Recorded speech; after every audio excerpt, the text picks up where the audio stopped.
Assalamualaikum warahmatullahi wabarakatuh.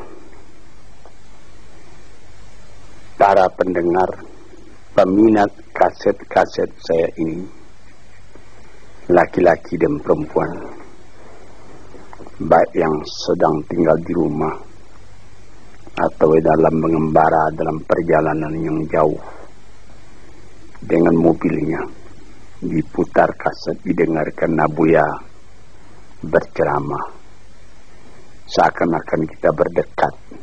Meskipun saya tidak ada dalam mobil ini, tapi suara saya ada. Yang akan saya bicarakan pada hari ini ialah tentang mensyukuri nikmat Allah Subhanahu wa ta'ala.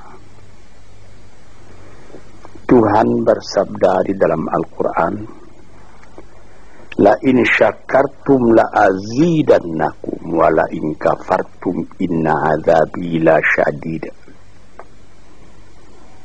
Sesungguhnya jika kamu syukuri yang nikmat yang diberikan Allah kepadamu,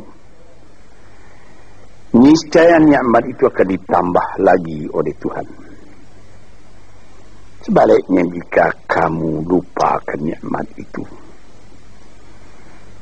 tidak kamu pedulikan, maka azab atau siksa Tuhan sangatlah pedihnya. Inilah ayat tentang syukur yang disebutkan oleh Tuhan di dalam Al-Quran. Sebenarnya nikmat yang diberikan Allah kepada manusia itu tidaklah terhitung banyaknya. Tuhan pun mengatakan wa in ta'uddu ni'matallah la tuhsuha. Jikalau kamu hendak menghitung nikmat Allah, tak dapat kamu membilang berapa nikmat itu. Ada alat-alat modern sekarang yang dipakai orang, komputer, yang dapat menghitung berjuta-juta, bahkan bermiliar dengan cepat. Tapi bagaimanapun cepatnya hitungan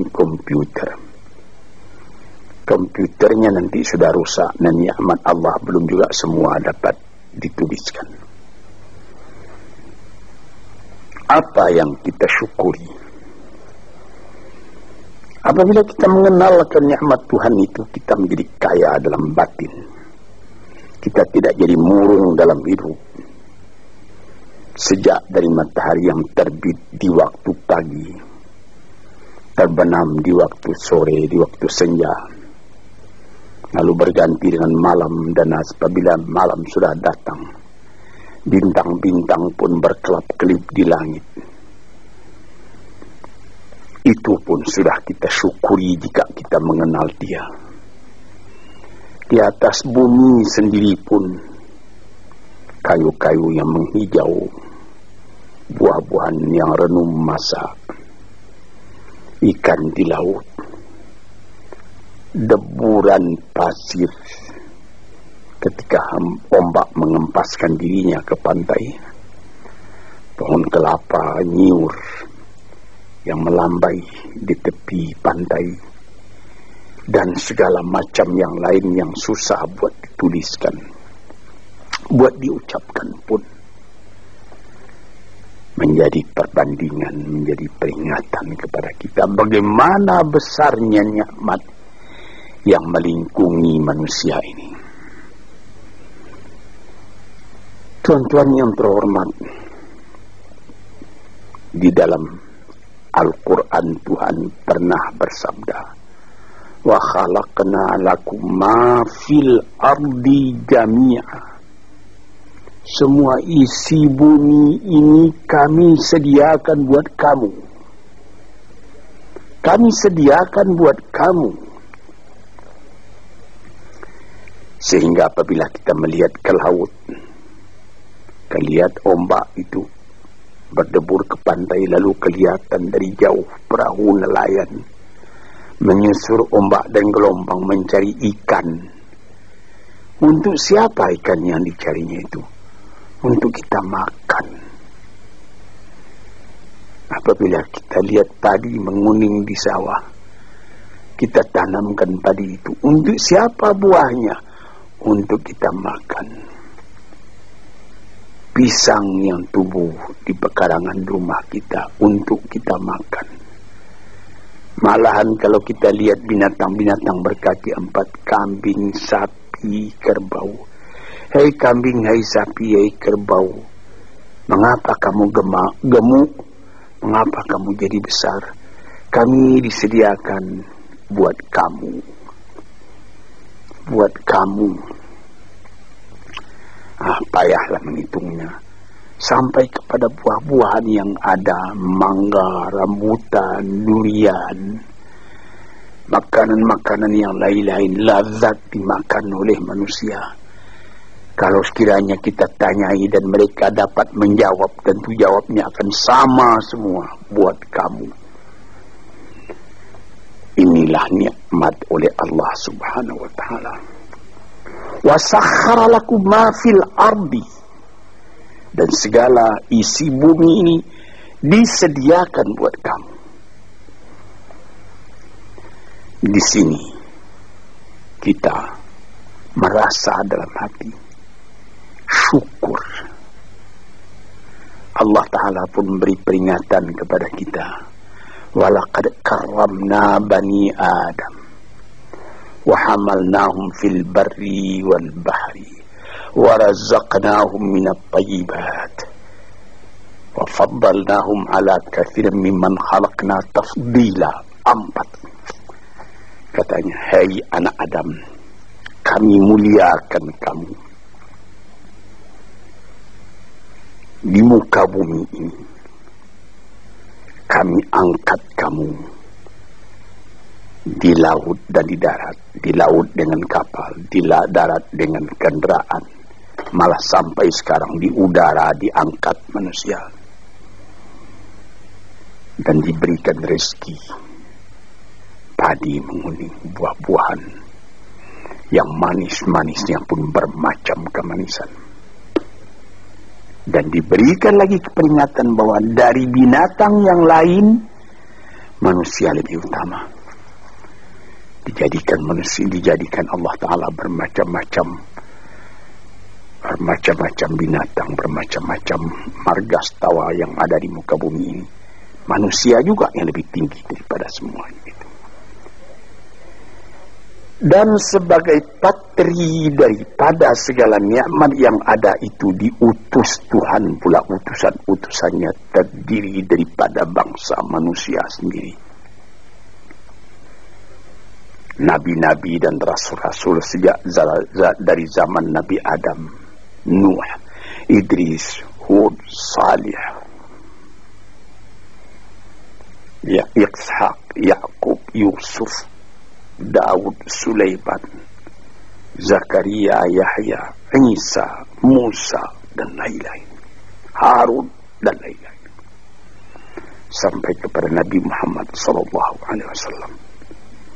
Tanda cinta manusia itu sempurna kepada manusia. Cinta Allah kepada manusia itu sempurna.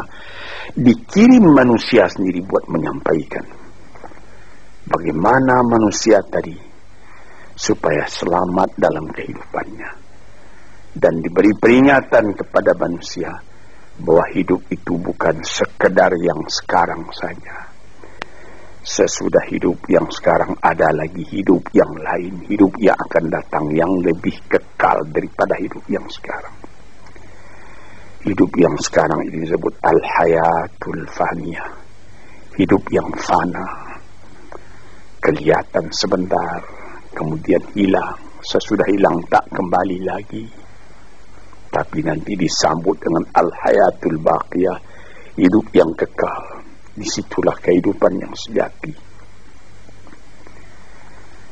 Kita kembali kepada yang tadi. Mengenal hidup yang seperti ini saja sudah patut disyukuri. Kalau kita tidak mengenal hakikat dari kehidupan itu, apalah obah kita dengan binatang. Tuhan pernah bersabda dalam Al-Quran. Dia katakan, walaqad zara'na li jahannama katsiran minal jinni wal insi lahum qulubun la yafqahuna biha wa lahum adhanun la yasma'una biha wa lahum a'yunun la yubsiruna biha wa lahum adhanun la yasma'una biha ulaika kal an'am bal hum adall wa ulaika humul ghafilun. Akan kami lemparkan kepada neraka kesengsaraan, api neraka jahanam, manusia. Dia berhati tapi tidak memperhatikan, dia bermata tak melihat, dia berkuping tak mendengar. Apalah ubahnya manusia yang demikian itu dengan binatang? Bahkan lebih lagi sesatnya dari binatang. Sebab binatang kalau dia tidak berpakaian, tidak ada orang menyalahkan. Tidak ada kata salah, kata benar dan salah pada binatang. Sebab itu maka manusia yang tidak mempergunakan hatinya, matanya, telinganya, lebih hina dari binatang. Dan mereka itulah orang yang lalai, tak memperhatikan hakikat dari kehidupan itu. Maka tanda syukur kita kepada Allah, kenallah dirimu dan kenallah hidupmu. Dari mana engkau datang, di mana engkau sekarang, kemana engkau pergi lagi sesudah ini. Kambing, sapi, kerbau tidak membicarakan ini. Dia cuma memikirkan makan. Manusia disuruh memikirkan ini. Taruhlah manusia itu tidak ada nabi, tidak ada utusan dari Allah datang. Akalnya sendiri pun di dalam kehidupan itu hendak mencari juga jalan yang baik, hendak menjauhi juga jalan yang buruk. Tak ada orang yang menyukai yang buruk dalam hidup ini.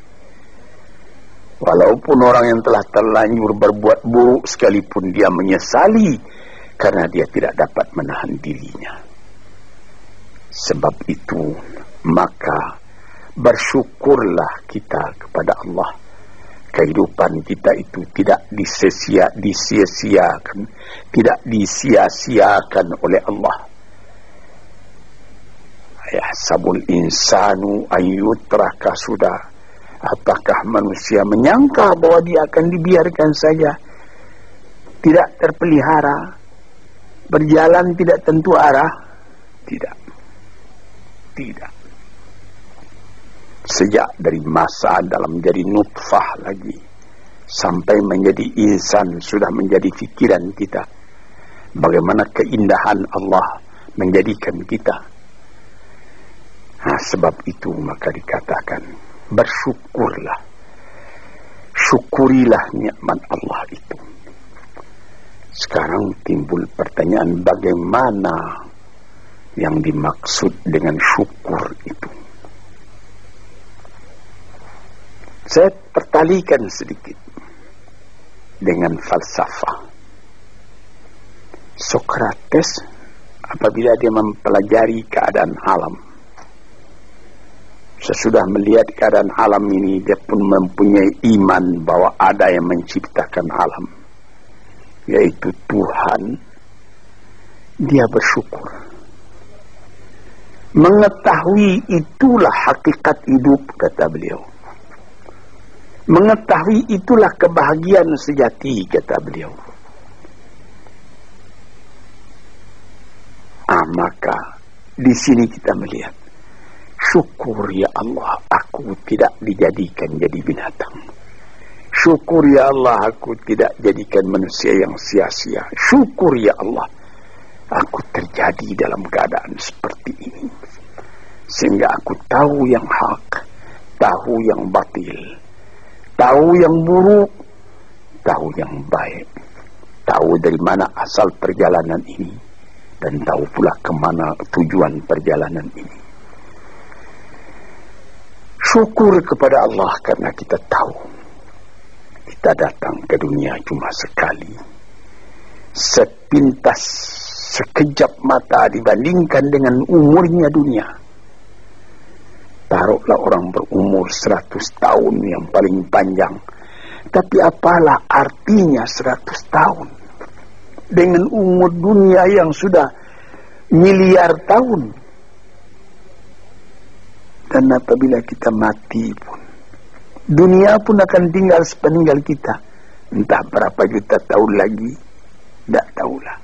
Sepintas zaman kita lalu ke dunia ini.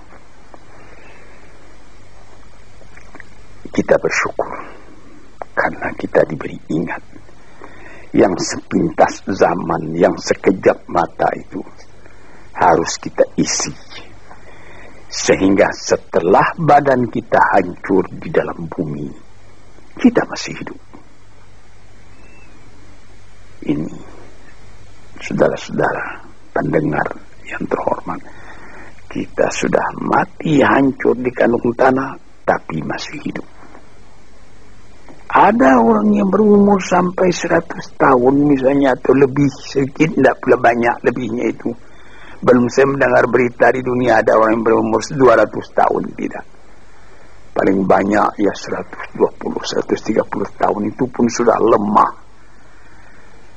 Nah, dalam umur yang sekian pendeknya kita lalui di dunia, dia bisa kita panjangkan. Dengan apa? Dengan sebutan, dengan amal, dengan bekas tangan, dengan iman dan amal saleh, sesuai dengan apa yang disebut di dalam pantun Melayu, Pulau Pandan jauh di tengah, di balik pulau angsa dua, hancur badan di kandung tanah, budi yang baik terkenang jua. Ada juga satu syair daripada Syauqi Bai, penyair Arab Mesir yang terkenal. Ihfaz li nafsika qabla mautika zikraha, fadzikru lil insani umrun thani. Sebelum engkau mati, peliharalah sebutan dirimu yang akan dikenang orang daripada dirimu. Karena kenangan atas ketika hidup yang dulu itu adalah umur yang kedua kali bagi manusia. Banyak orang yang setelah dimasukkan ke dalam kubur, masuk, sudah ditimbun kubur tadi, orang pun pulang ke rumah. Sebutan orang tadi keluar dari kuburnya. Tiap hari dia keluar. 1 tahun, 2 tahun, 10 tahun, 100 tahun. Malah ada yang beribu tahun. Nabi kita Muhammad SAW umurnya cuma 64 tahun. Tapi beliau sampai sekarang sudah 1400 tahun. Masih seperti kemarin saja. Hidup beliau itu menjadi sebutan siang malam. Inilah maksudnya yang dikatakan orang yang sesudah mati dia hidup kembali lebih panjang umurnya. 64 tahun dibandingkan dengan 1400 tahun. Dan selama azan masih kedengaran di puncak menara, entah ratusan ribu tahun lagi, itu nama akan tetap hidup. Ini yang kita syukuri kepada Tuhan. Sebaliknya, setelah kita sebutkan bagaimana syukur atas nikmat yang diberikan Allah, sebaliknya ada orang yang tidak berterima kasih sedikit juga kepada Tuhan, melainkan mengomel terus bagaimanapun banyaknya nikmat yang dia terima. Maka pada ujung ayat tadi dikatakan, wala in kafartum inna azabi la syadid.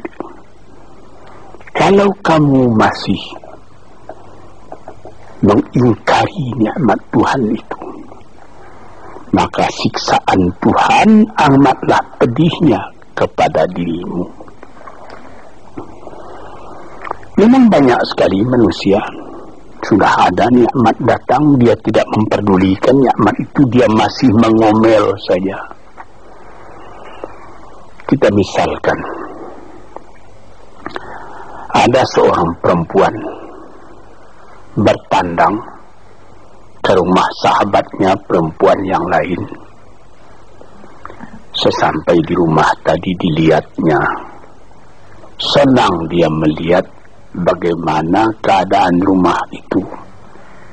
Dilihatnya ada televisi terletak, ada radio, ada CC, kursi-kursi bagus, ada lagi perhiasan-perhiasan yang lain. Tanda dia bergembira, dia bilang, syukur saudara atau saudari, ada radionya nih, ada televisinya ini, ada lagi CC-nya, model betul ini. Furniture di mana ini yang menyediakan? Disambutnya, televisinya sudah model, ketinggalan model ini 10 tahun yang lalu. Radionya sudah bahula ini. CC-nya juga begitu. Ada yang model sekarang, yang model baru. Saya sudah ketinggalan zaman ini. Ini misalnya. Nikmat yang telah ada itu tidak disyukurinya, melainkan diomelinya. Ini banyak manusia yang seperti ini. Sebagaimana pernah saya katakan dalam kaset ini, inilah orang yang wa nafsin wa min nafsin la tashba, jiwa yang tidak pernah merasa kenyang, tamak terus. Orang seperti ini kalau dia ditimpa oleh kesusahan, akan seperti cacing kena panas. Orang seperti itu, sebab dia tidak pernah bersyukur kepada Tuhan. Dapat percobaan sedikit sudah gelisah, sudah seperti terbakar dirinya. Dia tidak akan merasakan nikmat hidup, walaupun bertimpa nikmat dalam rumahnya, dia tidak akan merasakan nikmat hidup. Inilah orang yang pada penglihatan orang lain dia kaya, tetapi dialah orang yang paling miskin. Sebab disebutkan oleh ahli-ahli falsafat, siapa orang yang miskin di dunia ini? Orang yang terlalu banyak kehendaknya, itu orang yang miskin. Siapa orang yang kaya di dunia ini? Yang merasa cukup dengan apa yang ada. Dia bersyukur atas yang ada. Bukan berarti dia menolak yang tidak ada. Kalau ada, syukur. Kalau belum ada, sabar. Jadi syukur itu ada imbangan, yaitu sabar dan syukur. Syukur ketika nikmat datang, sabar seketika nikmat pergi atau hilang atau rusak. Sebab apabila sabar, itu pikiran tenang menyebabkan ada lagi inspirasi baru yang akan datang.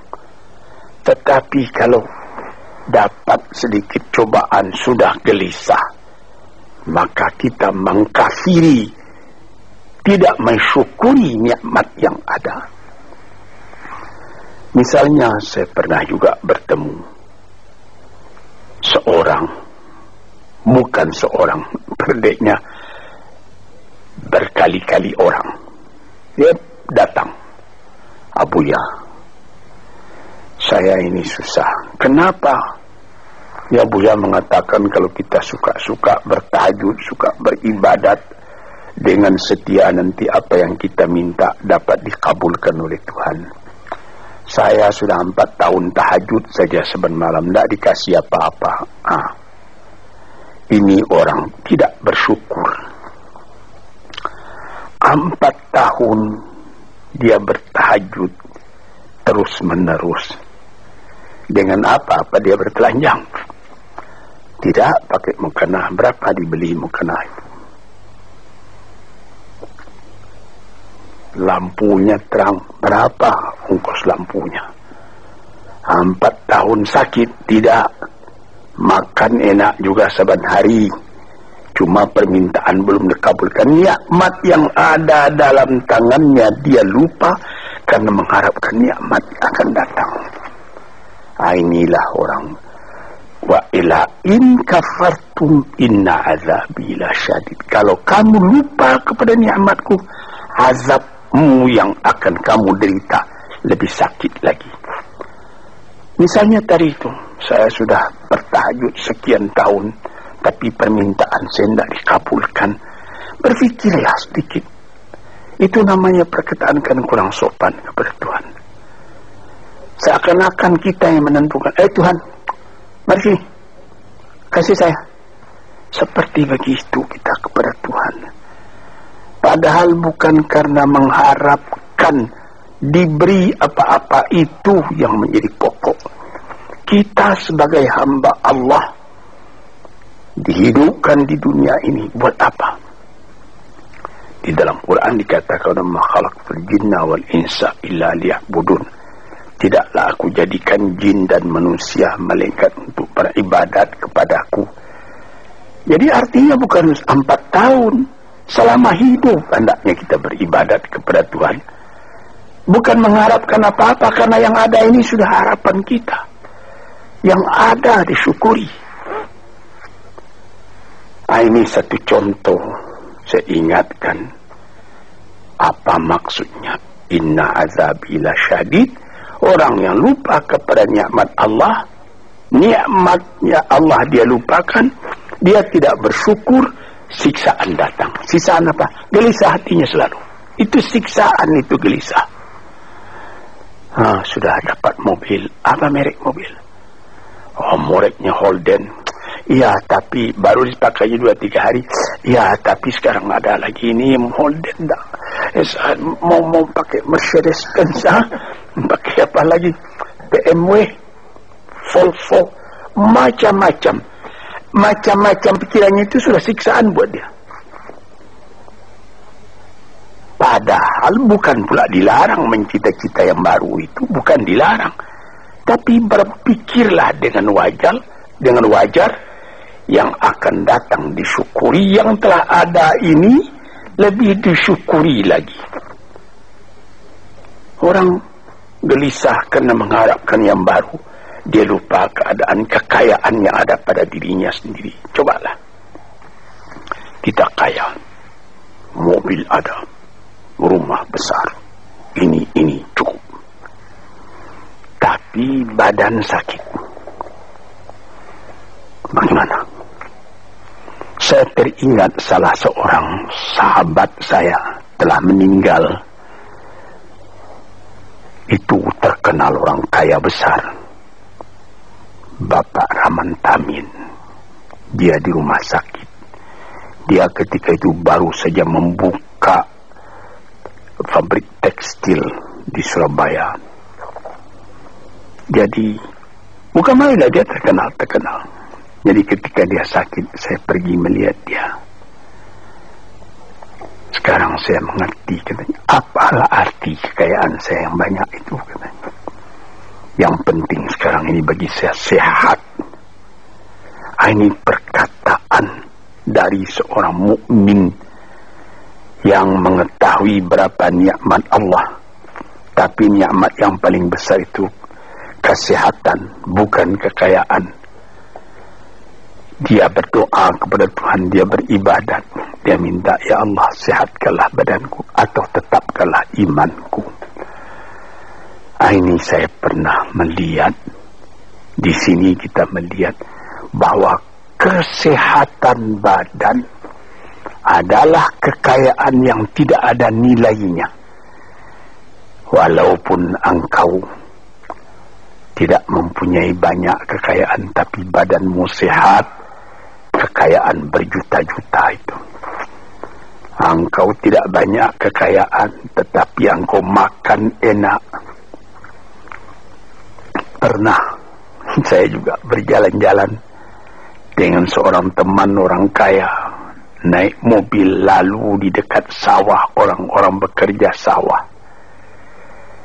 Ketika itu hari kira-kira pukul 12.30 hari, saya melihat bagaimana sesudah membajak sawahnya, orang yang punya sawah tadi makan, dibawakan oleh istrinya dari kampung di dalam besek nasi yang akan dimakan oleh suaminya, dimakan oleh suaminya itu.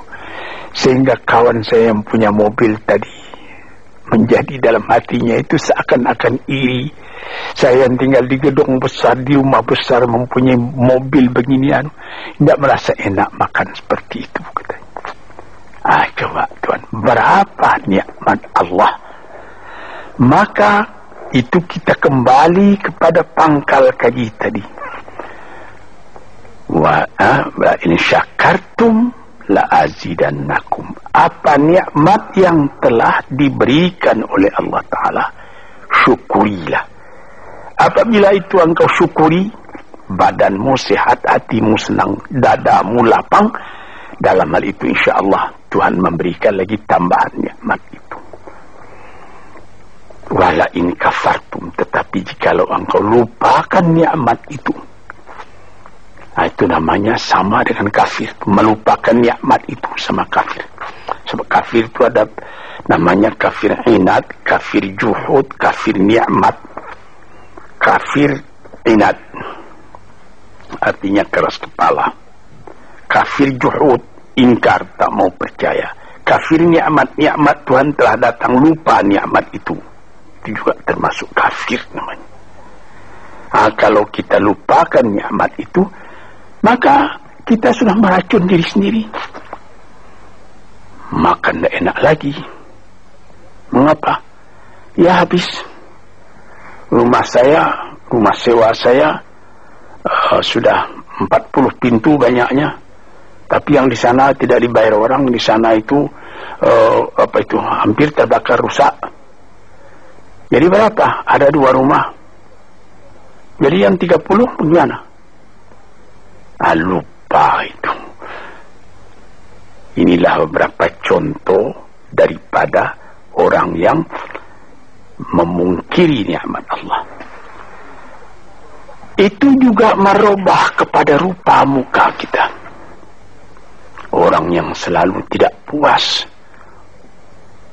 walaupun dia punya kekayaan sudah berlimpah-limpah, tapi rasa syukurnya tidak ada, makannya pun tidak enak. Di dalam rumah tangganya pun dia menjadi selalu berungutan saja. Ketika mula-mula datang sesudah penyerahan kedaulatan pada tahun 50, datang ke Jakarta, suami istri hidup dengan sederhana, makan enak, tertawa pagi, tertawa sore, apa yang ada dimakan yang tidak sabar. Kemudian berlimpah-limpah rezeki. Rezeki datang, mulai lalai daripada Tuhan, mulai lupa kepada nikmat. Lama-lama tidak mensyukuri nikmat, timbul berkelahi dalam rumah. Si laki-laki tadi melihat lagi ada perempuan yang lebih muda, dia mau kawin lagi, ribut lagi dengan yang tua, macam-macam. Nampak sebagaimana saya katakan tadi, nampak oleh orang luar, orang ini senang ini, tapi di dalam rumahnya sendiri neraka, dibikinnya sendiri neraka itu karena dia tidak mensyukuri nikmat. Dia bikin sendiri neraka itu sebab dia tidak sabar ketika percobaan datang. Di sinilah tuan-tuan pendengar kaset yang saya cintai, saya katakan di dalam agama kita disuruh qanaah. Apa? Menyambut dengan kedua belah tangan nikmat yang diberikan Allah, kecil atau besar, Yang penting nilainya. Nilai nikmat itu ialah apabila kita terima dengan syukur. Dan kalau percobaan datang, kita tabahkan hati, kita sabar. Percobaan itu banyak. Harta, berniaga rugi, istri atau anak yang dicintai mati misalnya, dan lain-lain sebagainya. Kita sabar menerima itu, kita tabah menerimanya, sehingga kita tidak goyang. Ketika nikmat datang, kita syukur, jadi kita tidak sombong. Ketika percobaan datang, kita sabar, jadi kita tidak bingung. Kita punya hidup selalu tenang. Di dalam ilmu tasawuf disebutnya bahwa antara syukur dengan sabar itu adalah seperti sayap. Sayap sebelah kanan syukur, sayap sebelah kiri sabar. Kalau patah salah satu dari dua sayap itu, kita jatuh, tidak bisa kuat lagi. Jadi sebagaimana kapal terbang juga mempunyai dua sayap. Kalau patah satu, lebih baik lekas berhenti, jangan berlayar lagi, nanti bahaya besar jatuh, membawa jatuh kita. Para pendengar, disinilah yang jadi tiang dari kehidupan kita, sehingga menjadi kita normal. Sebagaimana pernah juga saya katakan, kerusakan atau seperti radio korsleting yang terjadi antara sabar dan syukur ini bisa jadi penyakit. Mulanya penyakit batin, kemudian menjadi penyakit badan. Ada orang, itu saya pernah mengatakan tempoh hari ini dalam salah satu kuliah di kaset ini, psikosomatik. Dilihat penyakit, diperiksa, dianalisa oleh dokter, asalnya dari kecewa. Ada orang, anaknya menyakitkan hatinya, karena anak itu juga jadi fitnah dalam kehidupan. Diharap akan begini, rupanya jadi begitu. Diharap akan taat, rupanya maksiat. Lama-lama dipendam penyakit itu dalam hati, berubah kepada badan sendiri. Kadang-kadang sakit jantung, kadang-kadang eksim, kadang-kadang kudis. Ajaib. Rupanya perjalanan darah diganggu oleh tekanan jiwa. Tekanan jiwa mengganggu tekanan jantung mengganggu tekanan darah menjadikan penyakit basir pada badan. Sebab itu maka dikatakan, barang siapa waman a'rada an dzikri fa innalahu ma'isyatan dhanka, barang siapa yang menolak peringatanku, dia punya hidup nanti akan sengsara jadi penyakit. Fi qulubihim maradun fazadahumullahu marada, dalam hatinya ada penyakit, ditambah lagi oleh Tuhan dengan penyakit lain. Diperiksa oleh dokter, badanmu tidak sakit, ini pikiranmu yang sakit, macam-macam.